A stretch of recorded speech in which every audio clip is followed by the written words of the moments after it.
सुखी रहने का तरीका। मतलब सुखी रहने का क्या है तरीका, किस तरीके से है, ऐसा टाइप से बता रहा हूँ आपको। एक बार की बात है, संत तुकाराम अपने आश्रम में बैठे हुए थे।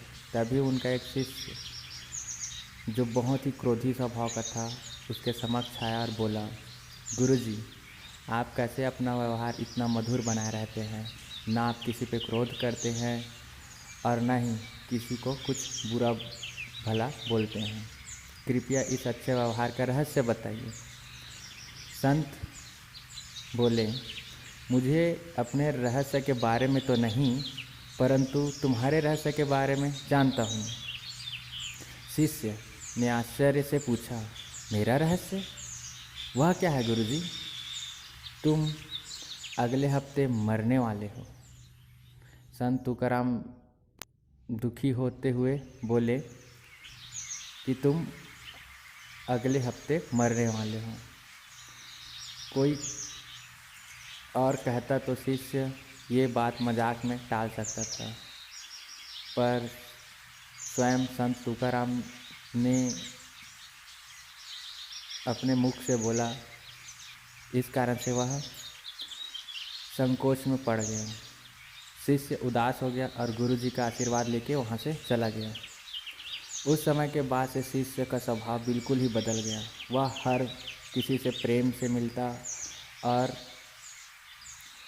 कभी भी किसी पर क्रोध न करता। अपना ज़्यादातर समय ध्यान और पूजा में लगाता। वह अब उनके पास भी जाता जिससे कभी गलत व्यवहार किया था और उनसे माफ़ी मांगता। देखते देखते संत की भविष्यवाणी को 1 हफ्ते पूरे होने आए। शिष्य ने सोचा, चलो एक आखिरी बार गुरुजी का दर्शन करके आशीर्वाद ले लेता हूँ। वह उसके समक्ष पहुँचा और बोला, गुरुजी, मेरा समय पूरा होने वाला है, कृपया मुझे आशीर्वाद दीजिए। मेरा आशीर्वाद, गुरुजी ने कहा, मेरा आशीर्वाद तुम्हारे साथ है पुत्र। अच्छा ये बताओ, पिछले 7 दिन कैसे बिताए?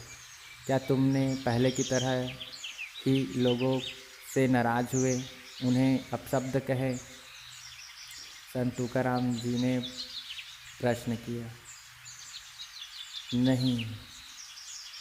तब उसके शिष्य ने बोला, नहीं नहीं, बिल्कुल नहीं।